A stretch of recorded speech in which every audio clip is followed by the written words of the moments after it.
বরাক দর্পণ studio. নমস্কার, news Barak দর্পণ studio থেকে সবাইকে শুভ সন্ধ্যা। আজকে গুরুত্বপূর্ণ খবরের সংক্ষিপ্ত হেডলাইন। গৌহাটি বিশ্ববিদ্যালয়ে ইংরেজিতে সেরা গোল্ড মেডেল পেলেন হোজাইয়ের খাদিজা। গৌরীপুরে 12.19 গ্রাম সন্দেহজনক মাদক সহ 2 পাচারকারী আটক। কারো জয় হয়নি, কি পরাজিত নয় ছাত্র আন্দোলন নিয়ে আন্না হাজারে। কার্গিল বিজয় দিবসে সেনাদের শ্রদ্ধা মোদীর। আত্মনির্ভর প্রতিরক্ষায় ভারতের অগ্রগতির প্রশংসা। অসম অনুসূচিত জাতি সংগ্রামী যুব পরিষদ সরকারের কাছে দাবি 1000টি আধুনিক উদ্ধারকারী নৌকা। ধর্মেন্দ্র প্রধানের পদত্যাগ, অমিত শাহের প্রতিক্রিয়া। 3 সন্দেহভাজন জাহাদি 5 দিনের STF হেফাজতে। 15 আগস্টের মধ্যে দাবি পূরণ না হলে চিকেন নেক বন্ধের হুঁশিয়ারি KSDC এর। লন্ডনে হাসিনার সঙ্গে ফোনালাপ, মুখ খুলল বাংলাদেশ সরকার। ইউক্রেনে হামলার পর নিখোঁজ 2 ভারতীয় নাবিক। বিস্তারিত প্রতিবেদনে। গৌহাটি বিশ্ববিদ্যালয়ের স্নাতক পরীক্ষায় ইংরেজি মেজরে শীর্ষস্থান দখল করে গোল্ড মেডেল পেলেন খাদিজা আক্তার। নীলবাগানের হাজী আজমল আলী কলেজের ইংরেজি বিভাগের ছাত্রী খাদিজা 8.93 CGPA অর্জন করে বিশ্ববিদ্যালয়ের অধীনস্থ 272টি কলেজের শিক্ষার্থীদের মধ্যে শীর্ষস্থান দখল করে কৃতিত্ব অর্জন করেন। তার এই সাফল্যে আজমল ফাউন্ডেশন তাকে সংবর্ধনা জানায় এবং তার ভবিষ্যৎ শিক্ষার সম্পূর্ণ দায়িত্ব নেওয়ার ঘোষণা করা হয়েছে। রাজ্যে মাদকের বিরুদ্ধে পুলিশের অভিযান অব্যাহত।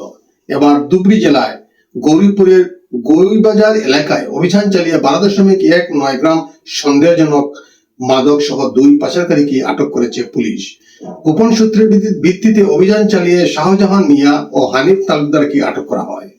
উদ্ধার হওয়া মাদক কোথা থেকে আনা হয়েছিল এবং কোথায় পাচারের পরিকল্পনা ছিল তা জানতে ধৃতদের জিজ্ঞাসাবাদ চালাচ্ছে পুলিশ। কেন্দ্রীয় শিক্ষামন্ত্রী ধর্মেন্দ্র প্রধানের পদত্যাগের পর ছাত্র আন্দোলন নিয়ে প্রতিক্রিয়া জানালেন গান্ধীবাদী নেতা আন্না হাজারে। তিনি বলেন, এখানে জয় পরাজয়ের বিষয় নেই, ছাত্রছাত্রীদের ভবিষ্যৎ সুরক্ষায় মূল লক্ষ্য হওয়া উচিত। শান্তিপূর্ণ আলোচনা ও হিংসামুক্ত পথে সমস্যার সমাধানের পক্ষে মত দেন তিনি। প্রধানমন্ত্রীর মন কি বাত এর 136তম পর্বে কার্গিল বিজয় দিবস উপলক্ষে দেশের বীর সেনা ও শহীদদের প্রতি শ্রদ্ধা জানান নরেন্দ্র মোদী। তিনি বলেন, 26 জুলাই এমন একটি ঐতিহাসিক দিন যা দেশবাসীকে সেনাদের অসাধারণ সাহস ও আত্মত্যাগের কথা মনে করিয়ে দেয়।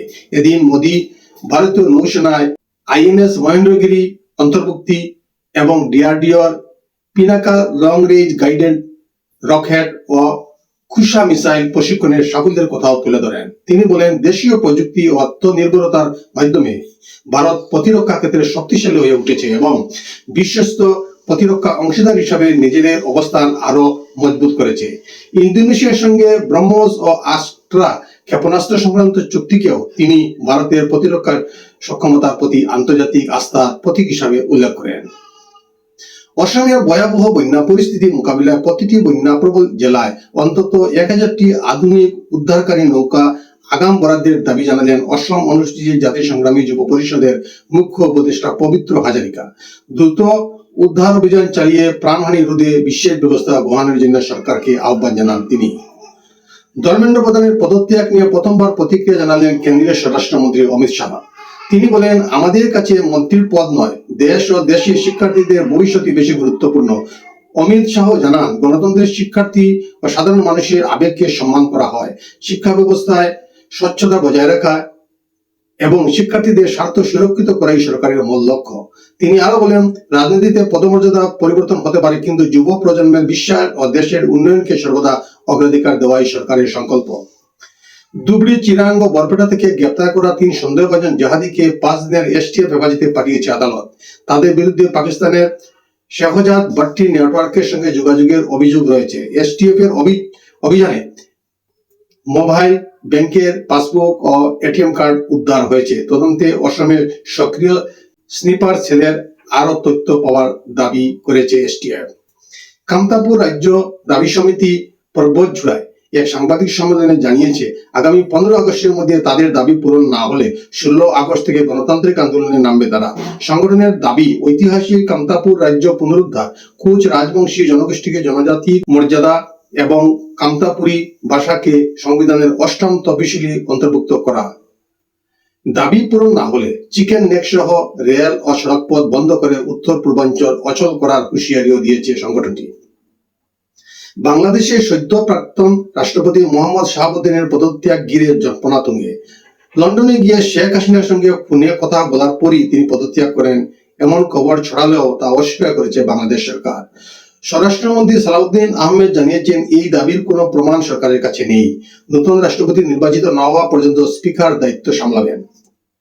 ইউক্রেনের ওদেসা বন্দরে বাণিজ্যিক জাহাজ এমভি এজিয়ান রাগনার এ হামলার পর 2 ভারতীয় নাবিক নিখোঁজ হয়েছেন। কিবে ভারতীয় দূতাবাস জানিয়েছে জাহাজটিতে মোট 4 জন ভারতীয় ছিলেন। তাদের মধ্যে 2 জন নিরাপদে আছেন, বাকি 2 জনের সন্ধান চলছে।